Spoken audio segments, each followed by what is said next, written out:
मी विचार केला की त्या राखी पौर्णिमेला सर्व नागपूर शहरातल्या बहिणींना ती बस फ्री करावी. किती आपल्या बसमध्ये तिकीट निघालेले आहे हे सुद्धा ते AI पॉलिसी चेक करणार आहे. आपली बस सेवा सेफ साईडनी चालेल हीच AI पॉलिसीचं एक वर्जन आहे. नागपूर महानगरपालिकेच्या वतीनं परिवहन विभागाची आज एक बैठक संपन्न झाली, ज्यामध्ये कर्मचाऱ्यांच्या प्रलंबित मागण्या ज्या आहेत त्याला घेऊन ही बैठक झाली आणि नेमकं त्या बैठकीमध्ये कुठले कुठले निर्णय घेण्यात आलेले आहेत. कारण अनेक मागण्या ज्या आहेत या प्रलंबित होत्या कर्मचाऱ्यांच्या आणि कर्मचारी देखील महानगरपालिकेवर आपल्या मागण्यांना घेऊन जे आहे ते धडकले होते.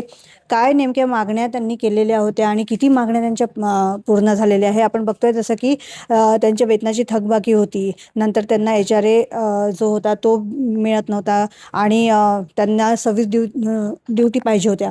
अशा अनेक त्यांच्या मागण्या होत्या. तर काय सांगाल, नेमके काय निर्णय आज घेण्यात आले त्यांच्या संबंधित? अनेक दिवसांपासनं भारतीय मजदूर संघाचे युनियन आमच्याकडे यायचे, नागेश भाऊ सहारे, कमलेशजी वानखेडे, आणि नेहमी निवेदन द्यायचे आणि नेहमी निवेदन देऊन हेच सांगायचे की या मागण्या कधी पूर्ण होणार.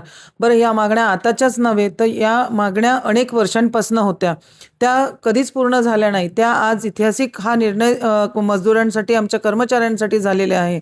परंतु यामध्ये श्रेय माझं एकटीचंच नाही, तर यामध्ये श्रेय आमच्या नागपूर शहराचे म्हणजे मध्य नागपूरचे आमदार प्रवीण भाऊ दटके, आमच्या महानगरपालिकेच्या आमच्या महापौर नागपूर शहराच्या नीताताई ठाकरे, आमचे सत्तापक्ष नेते बाल्याभाऊ बोरकर, आमच्या स्टँडिंग कमिटीच्या चेअरमॅन आपल्या शिवानीताई दाणी, आणि सर्व माझे परिवहन विभागाचे जे अधिकारी आहे त्यांचं सुद्धा श्रेय आहे. परंतु काल आणि परवा मी कमिशनर साहेबांना सांगितलं की ही बैठक होणार आहे, घ्यायची आहे आपल्याला. मी पत्रसुद्धा पाठवलेलं आहे आणि आपली वेळसुद्धा आम्हाला पाहिजे. परंतु त्यांनी वेळ दिली आणि हा विषय पूर्ण 2 दिवसात व्यवस्थित कसा मार्गी लावता येईल त्याचा मात्र प्रयत्न आपल्या कमिशनर साहेबांनी, इटनकर साहेबांनी केला. मी त्यांचंसुद्धा मनापासून अभिनंदन करते आणि धन्यवाद देते की एखाद्या विषयाला हातात धरल्यानंतर तो विषय पूर्ण असतो कसा न्यावा, या गोष्टीचं उदाहरण म्हणजे आपले कमिशनर साहेब, इटनकर साहेब आहे.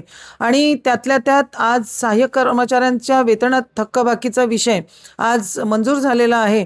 परंतु आमचे हे सर्व विषय जे आज कमिशनर साहेबांनी फायनल केले हे आमच्या समितीमध्ये जाईल, त्याच्यानंतर हे प्रपोजल बनवून पूर्ण असतो हे मार्गी लागेल. वाहक कर्मचाऱ्यांच्या घरभाड्यांचा आणि भत्ता HRA हा सुद्धा अनेक वर्षांपासून मागणी होती, तर ही सुद्धा आज म्हणजे देण्यात येत आहे. आणि 26 दिवसांच्या जे ड्युट्या कर्मचाऱ्यांना भेटत नव्हत्या याच्यावर सुद्धा आज निर्णय झालेला आहे. सर्व कर्मचाऱ्यांना 2 गणवेश मिळावे यावर सुद्धा आज निर्णय झालेला आहे की त्यांना जानेवारीच्या पहिल्या महिन्यात 1 गणवेश आणि मध्यंतरी जून जुलैमध्ये 1 गणवेश मिळावा अशी त्यांची मागणी आज पूर्ण झालेली आहे. सर्व कर्मचाऱ्यांची पॉलिसी काढणे ही सुद्धा मागणी पूर्ण झालेली आहे.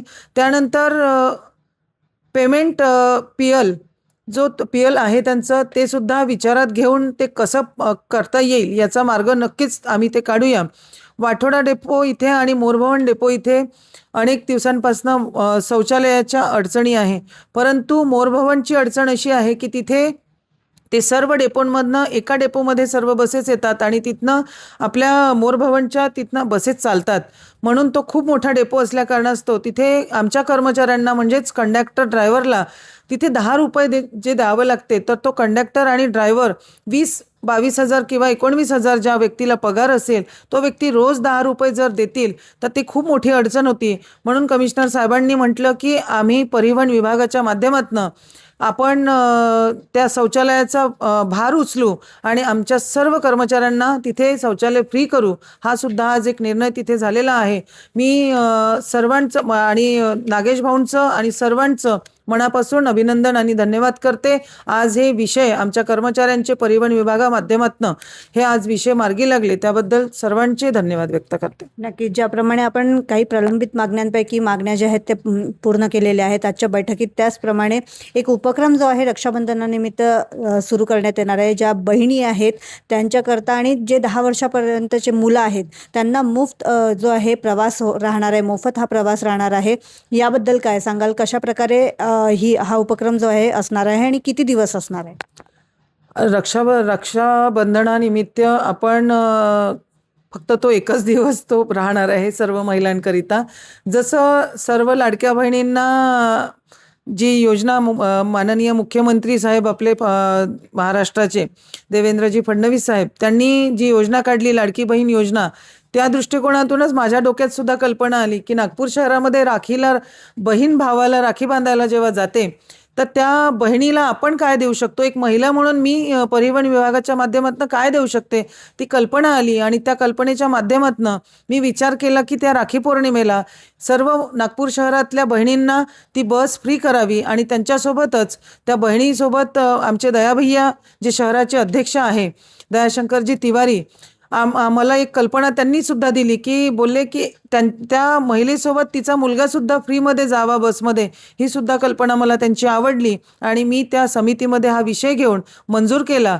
आज सर्व महिलांना मी राखी पौर्णिमेनिमित्त सर्व नागपूर शहरामध्ये इकडे तिकडे फिरणाऱ्या सर्व माझ्या महिलांना बस फ्रीमध्ये देणार आहे आणि सर्व अधिकाऱ्यांचे सुद्धा परिवहन विभागाचे मी मनापासून अभिनंदन करते की त्यांनी प्रत्येकदा मी जे काम सांगितलं आहे ते काम प्रत्येकदा त्यांनी पूर्ण केलं आणि ते पूर्ण करून समितीच्या माध्यमातून ते बाहेर निघालं. त्याबद्दल सर्वांचे त्यांचे सुद्धा मनापासून अभिनंदन करते. दुसरा विषय, राखी पौर्णिमेला मी सुद्धा स्वतः सभापती म्हणून सर्व बस ड्रायव्हरला जास्त म्हणजे जेवढा प्रयत्न होईल तेवढा नक्कीच बसमध्ये जाऊन मी राखी बांधणार आहे आणि माझ्यासोबत सुद्धा माझ्या महिला त्यासुद्धा त्यांना राखी बांधून आम्ही तो सण साजरा करणार आहे. आता जे आहे आपली बसवर AI ची नजर असणार आहे आणि प्रायोगिक तत्वावर 5 बसेसमध्ये AI ची नजर आहे. म्हणजे AI जे आहे ते लावण्यात आलेले आहे, AI नी नजर ठेवण्यात येत आहे. कशा प्रकारे हा उपक्रम जो आहे किंवा राबवला जात आहे? ही AI पॉलिसी ऑलरेडी आपल्या नागपूर शहरामध्ये 5 बसेसवर लागलेली आहे आणि ती व्यवस्थित अतिशय सुंदर असं AI पॉलिसी काम करत आहे. बसमध्ये किती चढलेले लोक आणि किती उतरलेले लोक ते चेक करणार आहे. किती आपल्या बसमध्ये तिकीट निघालेले आहे हे सुद्धा ते AI पॉलिसी चेक करणार आहे. AI सिस्टम चेक करणार आहे.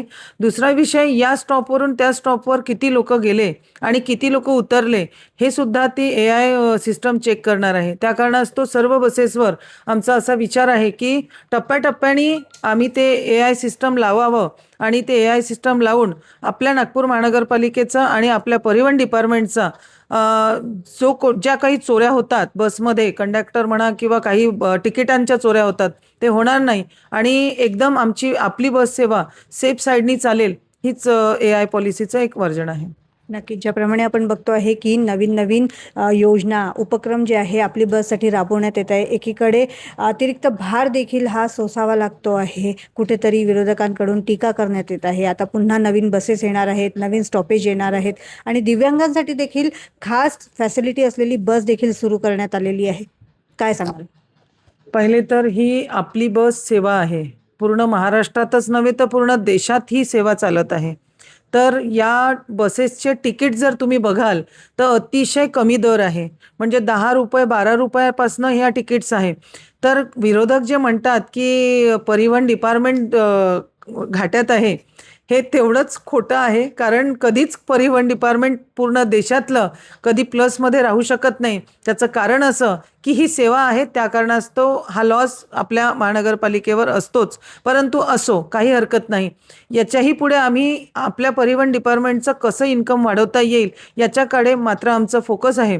आपण जसं विचारलं की दिव्यांगांसाठी आपण काय केलं, तर दिव्यांगांसाठी ती बस हायड्रोलिक असेल, त्या हायड्रोलिकवर तो व्यक्ती चढेल त्याची व्हीलचेअर घेऊन आणि बसमध्ये आतमध्ये येऊन बसेल. ते हायड्रोलिक बंद होईल आणि अशा आमच्याजवळ सध्याच्या परिस्थितीत 75 बसेस आहे आणि 75 PME बसेस आणखी पुन्हा येणार आहे.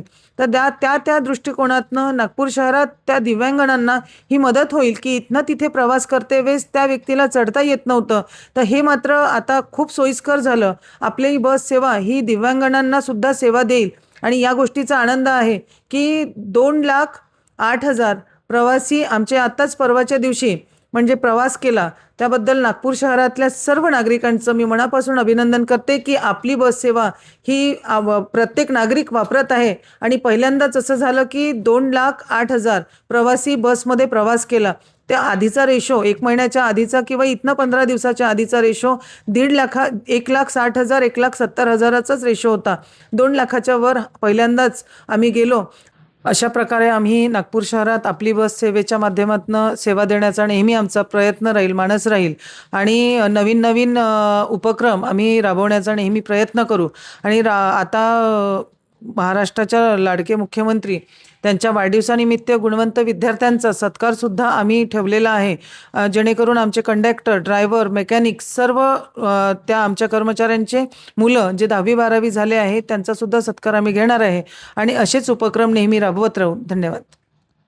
क्षितिजा देशमुख, लोकमत.com, नागपूर.